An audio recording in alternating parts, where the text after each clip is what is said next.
ডিজিএফআইয়ের দেয়া গোয়েন্দা তথ্যের ভিত্তিতে বাংলাদেশ সেনাবাহিনীর অভিযান বিমানবন্দর রেল স্টেশন থেকে বিদেশি অস্ত্র ও বিস্ফোরক উদ্ধার করা হয়। ২৬ অক্টোবর ২০২৫ রবিবার সকাল ১১টার দিকে রাজধানীর বিমানবন্দর রেলওয়ে স্টেশনে সেনাবাহিনীর নেতৃত্বে পরিচালিত এক বিশেষ অভিযানে উদ্ধার করা হয়েছে বিপুল পরিমাণ বিদেশি অস্ত্র ও বিস্ফোরক। অভিযানে রাজশাহী থেকে ছেড়ে আসা বনলতা এক্সপ্রেস ট্রেনের একটি নির্দিষ্ট বগি তল্লাশি করে উদ্ধার করা হয় বিদেশি অস্ত্র ও বিস্ফোরক।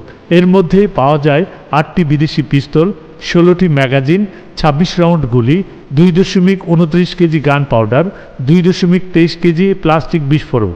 গোয়েন্দা সংস্থা ডিজিএফআই থেকে প্রাপ্ত সুনির্দিষ্ট তথ্যের ভিত্তিতে এই অভিযান পরিচালনা করে বাংলাদেশ সেনাবাহিনী, যেখানে রেলওয়ে, পুলিশ ও অন্যান্য আইনশৃঙ্খলা বাহিনীও অংশ নেয়।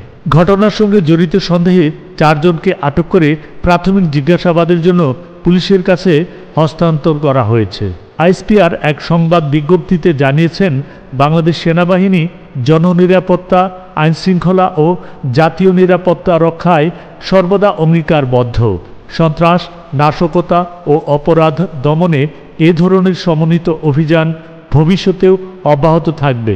Desk report, Mymensingh explore.